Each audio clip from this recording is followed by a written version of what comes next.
Tips and টিক্সে আপনাদের সবাইকে স্বাগতম জানাচ্ছি। আমাদের আজকের আলোচনার বিষয়, ছেলেরা চুলে স্পাইক করার জন্য অনেক ধরনের জেল ব্যবহার করে, এর কোনো পার্শ্ব প্রতিক্রিয়া আছে? ঠিকমতো ব্যবহার না করলে পার্শ্ব প্রতিক্রিয়া তো অবশ্যই থাকবে। এইসব জেল আসলে এক ধরনের আঠা বলতে পারেন, কিন্তু অনেক হালকা এবং অনেক আঠায় যেসব অ্যাসিডিক উপাদান থাকে তাই নেই।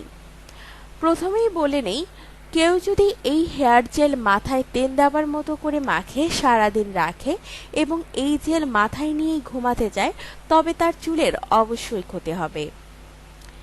মেয়েদের যেরকম মেকআপ রয়েছে, ছেলেদের জন্য সেরকম রয়েছে হেয়ার জেল। মেয়েরা কিন্তু তাদের চোখে কাজল এবং চেহারার মেকআপ নিয়ে ঘুমাতে যায় না। ছেলেদেরও জেল মাথায় দিয়ে ঘুমানো ভুল হবে।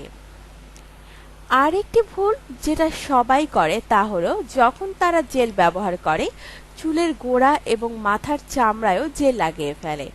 এ কাজ করলে মাথার চামড়ার উপর জেলের একটি আবরণ তৈরি হয়, যা চামড়াকে বাতাসের স্পর্শ থেকে দূরে রাখে এবং চামড়া থেকে পানি ও তেল নিঃসরণ হতে দেয় না। এতে মাথার চামড়ার যে ক্ষতি হয় তা থেকেই চুলের ক্ষতি হয়ে থাকে।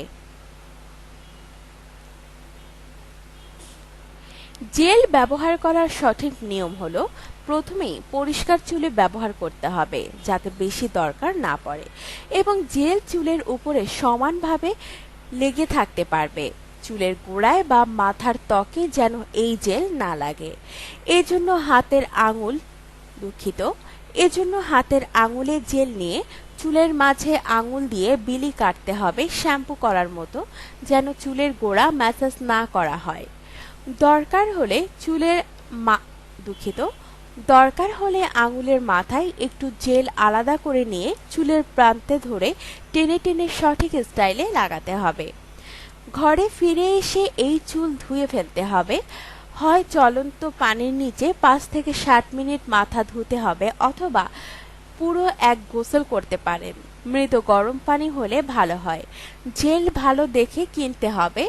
অনেক অল্প দামের জেল রয়েছে যাতে কিনা খারাপ উপাদান থাকতে পারে। ভালো ব্র্যান্ডের নতুন জেল কেনা উচিত, ঠিকমতো ব্যবহার করা উচিত, আর সময় হলে চুল ধুয়ে ফেললে আশা করি চুলের কোনো ক্ষতি হবে না।